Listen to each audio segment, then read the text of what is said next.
ശബരിമലയിൽ ഭക്തജന തിരക്ക് ഏറി. ഇന്ന് പുലർച്ചെ 5 മണി മുതൽ ദർശനം ആരംഭിച്ചു. സന്നിധാനത്ത് മേൽപ്പാലം വഴിയും ഭക്തരെ കടത്തിവിട്ടു തുടങ്ങി. ഇന്നലെ മുതലാണ് പുതിയ മാറ്റങ്ങളോടെ ദർശന ക്രമീകരണങ്ങൾ ഏർപ്പെടുത്തിയത്. ഇന്നലെ ഭക്തർ നേരിട്ടുള്ള ദർശനം നടത്തിയിരുന്നെങ്കിലും ഇന്ന് തിരക്ക് വർദ്ധിച്ചതിനാലാണ് പഴയ രീതി കൂടി ഉപയോഗിക്കേണ്ടി വരുന്നത്. വിവരങ്ങളുമായി മനോജ് ചേരുന്നു. മനോജ്, ഇന്നലെ മുതലാണ് ശബരിമലയിൽ ദർശനത്തിന് പുതിയ പരിഷ്കാരങ്ങൾ ഏർപ്പെടുത്തി തുടങ്ങിയത്. അതായത് 18-ാം പടി കടന്നു വന്നാൽ കൊടിമര ചുവട്ടിലൂടെ, അതായത് ബലിക്കൽപുരയിലൂടെ തന്നെ നേരിട്ട് അയ്യനെ ദർശിക്കാനുള്ള സൗഭാഗ്യം ഭക്തർക്ക് കൈവന്നിരുന്നു. പക്ഷേ തിരക്ക് വർദ്ധിക്കുമ്പോൾ മേൽപ്പാലം വഴിയും ഭക്തരെ കടത്തിവിടേണ്ടി വരുമെന്ന് ഇന്നലെ തന്നെ ADGP അവിടെ പറഞ്ഞതാണ്.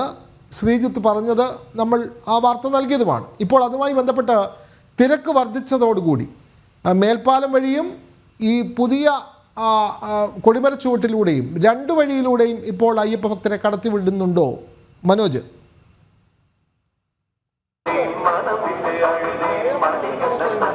രാവിലെ മുതൽ തന്നെ 2 വഴിയും ഈ ഭക്തരെ കടത്തിവിടുന്നുണ്ട്. അതായത് കഴിഞ്ഞ ദിവസം മുതൽ ഈ പുതിയ ക്രമീകരണത്തിലൂടെ ബലിക്കൽപുരയിൽ നിന്നും നേരിട്ടായിരുന്നു ദർശനം ഏർപ്പെടുത്തിയിരുന്നത്. എന്നാൽ തിരക്ക് വർദ്ധിച്ചതോടുകൂടി തന്നെ ഇപ്പോൾ മേൽപ്പാലം വഴിയും ഭക്തജനങ്ങളെ കടത്തിവിടുന്ന ആ ദൃശ്യങ്ങൾ തന്നെയാണ് നമ്മൾ കാണുന്നത്. അതോടൊപ്പം തന്നെ അവിടെ നിന്നും ഒരു വരിയായി ഈ ബലിക്കൽപുരയിലൂടെ ഉള്ളിലേക്ക് കയറ്റുന്നുണ്ട്. എന്തായാലും തിരക്ക് വർദ്ധിക്കുന്ന സാഹചര്യത്തിൽ ഈ ഒരു വഴി കൂടെ, അതായത് മുന്നിലൂടെ മാത്രം ഭക്തരെ ഉള്ളിലേക്ക് കടത്തിവിടാനാകില്ല എന്ന് തന്നെയാണ് മനസ്സിലാക്കുന്നത്. കാരണം കഴിഞ്ഞ ദിവസം അടക്കം നമ്മൾ ചോദിച്ചിരുന്നു ഇത്തരത്തിൽ തിരക്ക് വർദ്ധിക്കുമ്പോൾ എന്താണ് അവിടെ ചെയ്യുക എന്നുള്ളത്. അപ്പോഴാണ് പറഞ്ഞിരുന്നത് ഈ മേൽപ്പാലം അങ്ങനെ തന്നെ നിലനിർത്തിക്കൊണ്ട് അതിലൂടെ തന്നെ ഭക്തരെ കടത്തിവിടുമെന്നുള്ള കാര്യം പറഞ്ഞിരുന്നു. എന്തായാലും ഈ ഒരു ദർശനം, അതായത് മുന്നിലൂടെയുള്ള ദർശനം, അത് ഇവിടെ എത്തുന്ന ഭക്തർക്ക് വളരെയധികം സന്തോഷകരമായിരുന്നു. കാരണം ഇവിടെ നിന്നും ഉള്ളിലേക്ക് കയറി പോകുമ്പോൾ കുറച്ച് സമയം ഈ ദർശനം ഉണ്ടാകുമെന്നുള്ളത് തന്നെയാണ്. അപ്പോൾ എന്തായാലും അതിനു വേണ്ടിയിട്ടൊക്കെ ഭക്തരങ്ങനെ കാത്ത് നിൽക്കുന്നുണ്ട്. അതോടൊപ്പം തന്നെ ഈ ഫ്ലൈ ഓവർ വഴിയും ഇപ്പോൾ ഭക്തരെ കയറ്റി വിടുന്നു എന്നുള്ളതാണ്. കാരണം ഇവിടെ ഈ തിരക്ക് വർദ്ധിക്കുന്ന സാഹചര്യത്തിൽ 18-ാം പടിയിൽ നിന്നും മുകളിലേക്ക് കയറുമ്പോൾ കൊടിമര ചുവട്ടിൽ അധികം ഭക്തർക്ക് നിൽക്കുവാൻ സാധിക്കില്ല. അവരെ കൃത്യമായി നിയന്ത്രിച്ചാൽ മാത്രമേ ഉള്ളിലേക്ക് കയറ്റി വിടാൻ സാധിക്കുകയുള്ളൂ. അതുകൊണ്ട് തന്നെ ഈ ഫ്ലൈ ഓവർ വഴി ഇന്ന് ഭക്തരെ കയറ്റിവിട്ടു. കാരണം അത്തരത്തിലൊരു പരീക്ഷണമായിരുന്നു കഴിഞ്ഞ ദിവസം നടത്തിയത്. ഇന്നും അത് തന്നെയാണ് തുടർന്നുകൊണ്ടിരിക്കുന്നത്. 2 വശത്തുകൂടെയും ഭക്തരെത്തിയാൽ ദർശനം സുഗമമാകുമോ എന്നുള്ള സംശയങ്ങളൊക്കെ നിലനിന്നിരുന്നു. എന്തായാലും അതൊക്കെ തന്നെ നമുക്ക് കാണാൻ സാധിക്കുന്നുണ്ട്. ഇപ്പോൾ ഈ ഒരു ദർശനത്തിനായി ഇവിടേക്ക് എത്തിയിരിക്കുന്ന ഭക്തജനങ്ങളിൽ കൂടുതൽ പേരും ഈ ഫ്ലൈ ഓവർ വഴി മുകളിലേക്ക് കയറുന്ന ദൃശ്യങ്ങളാണ് കാണുന്നത്. കാരണം അങ്ങനെയെങ്കിൽ മാത്രമേ തിരക്ക് നിയന്ത്രിച്ച് മുന്നോട്ട് പോകാനാവൂ. ഇപ്പോൾ മാസപൂജയ്ക്ക് തന്നെ ഇങ്ങനെയാണെങ്കിൽ ഇനി വരുന്ന മണ്ഡലകാലത്തിൽ പൂർണ്ണമായും നമുക്ക് നേരത്തെ ദൃശ്യങ്ങളിൽ കണ്ടതുപോലെ തന്നെ ഈ ഫ്ലൈ ഓവറിലും അതോടൊപ്പം തന്നെ മുന്നിലൂടെയും കയറ്റി വിടേണ്ടി വരുമെന്നുള്ളത് തന്നെയാണ്. കാരണം ഒരു വശത്തുകൂടെ മാത്രം ദേവസ്വം ആദ്യം പറഞ്ഞിരുന്നത് സുഗമമായിട്ടുള്ള ദർശനത്തിന് വേണ്ടി കൊടിമരച്ചുവട്ടിലെത്തുന്ന ഭക്തർക്ക് നേരെ തന്നെ ഉള്ളിലേക്ക് പ്രവേശിക്കാമെന്നാണ്. എന്നാൽ അത് മാത്രം സാധ്യമല്ല എന്ന് തന്നെയാണ് മനസ്സിലാക്കുന്നത്. കാരണം അങ്ങനെ കയറി കഴിഞ്ഞാൽ തിരക്കേറെ വർദ്ധിക്കുമ്പോൾ ഇവിടെ മുഴുവൻ ഭക്തജനങ്ങൾ അങ്ങനെ കാത്തു നിൽക്കേണ്ടി വരും. 18-ാം പടി കയറി എത്തുവാൻ ഭക്തജനങ്ങൾക്കേറെ സമയം വേണ്ടി വരുമെന്നുള്ളത് തന്നെയാണ് മനസ്സിലാക്കുന്നത്. കാരണം അത്രയധികം വേഗതയിൽ മാത്രമേ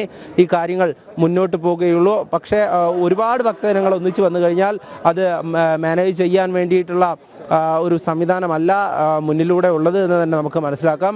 അതിനുവേണ്ടി തന്നെയാണ് ഇപ്പോൾ ഈ ഒരു വശത്തുകൂടെ ഫ്ലൈ ഓവറിലേക്ക് ഭക്തജനങ്ങളെ കയറ്റുന്നത്. ഫ്ലൈ ഓവറിൽ അങ്ങനെ കാത്തു നിൽക്കുന്ന ഭക്തജനങ്ങളുണ്ട്. അതോടൊപ്പം തന്നെ ഈ കൊടിമര ചുവട്ടിൽ കാത്തു നിൽക്കുന്ന ഭക്തജനങ്ങളുണ്ട്. അവർക്കൊക്കെ തന്നെ ഉള്ളിൽ കയറി ദർശനം നടത്തണമെങ്കിൽ അതിൽ കൃത്യമായിട്ടുള്ള ക്രമീകരണങ്ങൾ ആവശ്യമാണ്. കാരണം കഴിഞ്ഞ ദിവസം നമ്മൾ ആ പാത കണ്ടതാണ്. അതായത് ബലിക്കൽപുര കഴിഞ്ഞ് ഉള്ളിലേക്ക് കയറുമ്പോൾ ഒരു നീളത്തിലുള്ള കാണിക്കവഞ്ചിയുണ്ട്.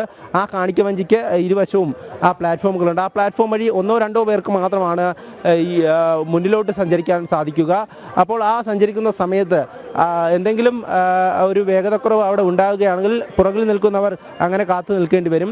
എന്തായാലും അതിപ്പോൾ നമ്മൾ ദൃശ്യങ്ങൾ കാണുന്നത് പോലെ തന്നെ കുറച്ചു പേരെ മാത്രമേ മുന്നിലൂടെ കയറ്റി വിടുന്നുള്ളൂ. ബാക്കിയുള്ളവരെയൊക്കെ ഫ്ലൈ ഓവർ വഴിയാണ് കയറ്റി വിടുന്നത്. അപ്പോൾ ഈ ഒരു ക്രമീകരണം, അതിൻ്റെ പരീക്ഷണം ആദ്യ ദിവസം നടന്നെങ്കിലും തിരക്ക് വർദ്ധിക്കുമ്പോൾ അതിൽ മാറ്റങ്ങൾ വരുത്തേണ്ടിയിരിക്കുന്നു എന്ന് തന്നെയാണ് മനസ്സിലാക്കുന്നത്. ഇനി എന്തായാലും വരും മാസങ്ങളിലും ഇത്തരത്തിൽ ഈ ഒരു മുന്നിലൂടെയുള്ള ദർശനവും അതോടൊപ്പം തന്നെ മേൽപ്പാലം വഴിയുള്ള ഈ ദർശനവും അതും രണ്ടും നടപ്പിലാക്കുമെന്ന് തന്നെയാണ് മനസ്സിലാക്കുന്നത്. എന്തായാലും മണ്ഡലകാലമാകുമ്പോൾ കൂടുതലും ഫ്ലൈ ഓവർ വഴിയായിരിക്കും ഭക്തജനങ്ങൾ കടന്നു വരിക എന്ന് തന്നെ നമുക്ക് മനസ്സിലാക്കാം. കാരണം ഇതുവഴി മാത്രം അങ്ങനെ മുന്നോട്ട് പോകാൻ വലിയ ബുദ്ധിമുട്ട് തന്നെയായിരിക്കും. കാരണം ഇവിടേക്ക് എത്തുന്ന ഭക്തജനങ്ങൾ അങ്ങനെ ഒരുമിച്ചെത്തുമ്പോൾ അവർക്ക് മുന്നോട്ട് നീങ്ങാൻ, ഇത്രയധികം കാത്തു നിന്ന് മുന്നോട്ട് നീങ്ങാൻ ഇനി മണ്ഡലകാലത്ത് ഇങ്ങനെ സാധിക്കുമോ എന്നുള്ള കാര്യത്തിൽ സംശയമാണ്. അതുകൊണ്ട് തന്നെയാണ് ഈ ഒരു മേൽപ്പാലം കൂടെ ഇപ്പോൾ തുറന്ന് ഭക്തജനങ്ങളെ അതിലേക്ക് കടത്തി വിട്ടിരിക്കുന്നത്. എന്തായാലും പോലീസ് ഉദ്യോഗസ്ഥർ എല്ലാ സ്ഥലത്തും, അതായത് കൊടിമരച്ചൂട്ടിലും അതോടൊപ്പം തന്നെ ഈ ബലിക്കൽപുരയിലും ഒക്കെ ഉണ്ട്. അവരെ കൃത്യമായി നിയന്ത്രിച്ച് മുന്നോട്ട് വിടുവാൻ വേണ്ടി ഈ തിരക്ക് കുറയുന്നതനുസരിച്ച് മുന്നിലേക്കുള്ള ദർശനം, അതായത് തിരക്ക് കുറഞ്ഞു കഴിഞ്ഞാൽ കൊടിമരച്ചൂട്ടിൽ നിന്നും ഭക്തർക്ക് ഉള്ളിലേക്ക് കയറാൻ സാധിക്കും. പക്ഷേ തിരക്ക് കൂടിക്കഴിഞ്ഞാൽ ഫ്ലൈ ഓവർ കൂടെ തുറക്കേണ്ട ഒരു സാഹചര്യമാണ് നിലവിലുള്ളത്.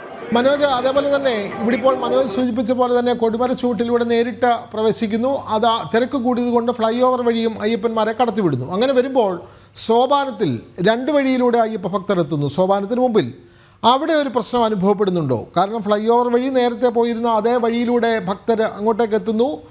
ശ്രീകോവിലിൻ്റെ വലതുവശത്തു കൂടി എത്തുന്നു. മറ്റൊന്ന് നേരെയും ദർശനം നടത്തുന്നു. അപ്പോൾ ഈ രണ്ട് ഭാഗത്തു കൂടി അയ്യപ്പ ഭക്തർ എത്തുമ്പോൾ സോപാനത്തിന് മുമ്പിൽ, അതായത് തിരുനടയുടെ മുമ്പിൽ ഒരു അഭൂതപൂർവമായ തിരക്ക്, അല്ലെങ്കിൽ ദർശനം ലഭിക്കാതെ വരുന്ന സാഹചര്യം, അങ്ങനെ എന്തെങ്കിലും പ്രയാസങ്ങൾ അയ്യപ്പന്മാർ പറയുന്നുണ്ടോ മനോജ്?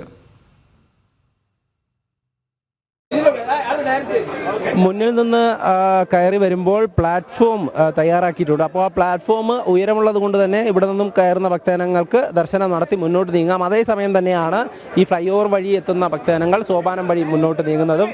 അപ്പോൾ അത്തരത്തിലൊരു പരാതി ഭക്തജനങ്ങളുടെ ഭാഗത്തു നിന്നും ഉണ്ടായിട്ടില്ലെങ്കിലും തിരക്ക് കൂടുന്ന സമയത്ത് ഇത്തരത്തിൽ മുന്നിൽ, അതായത് ഈ ബലിക്കൽപുര വഴി കയറുന്നവർക്ക് മുന്നിൽ ക്രോസായി ഈ സോപാനം വഴി ഓവർ ബ്രിഡ്ജ് വഴി എത്തുന്നവർ ഉണ്ടാകും. അപ്പോൾ ഈ മേൽപ്പാലം വഴി എത്തുന്നവർ ഈ ഫ്ലൈ ഓവറിലൂടെ അങ്ങനെ സഞ്ചരിച്ച് താഴേക്ക് വരുന്നവർ ക്രോസായി തന്നെയായിരിക്കും ഇവരുടെ മുന്നിലൂടെ പോവുക. അപ്പോൾ എന്തെങ്കിലും ബുദ്ധിമുട്ടുകൾ ഉണ്ടാകുന്നെങ്കിൽ അത് ഭക്തജനങ്ങൾ തന്നെ ഇത്തരത്തിലുള്ള ബുദ്ധിമുട്ടുകൾ വ്യക്തമാക്കും. അങ്ങനെ എന്തെങ്കിലും ഉണ്ടെങ്കിൽ എന്തായാലും ഇപ്പോൾ നിലവിൽ ഈ മുന്നിലൂടെയും അതോടൊപ്പം തന്നെ ഫ്ലൈ ഓവറിലെയും കടത്തിവിടുന്നുണ്ട്.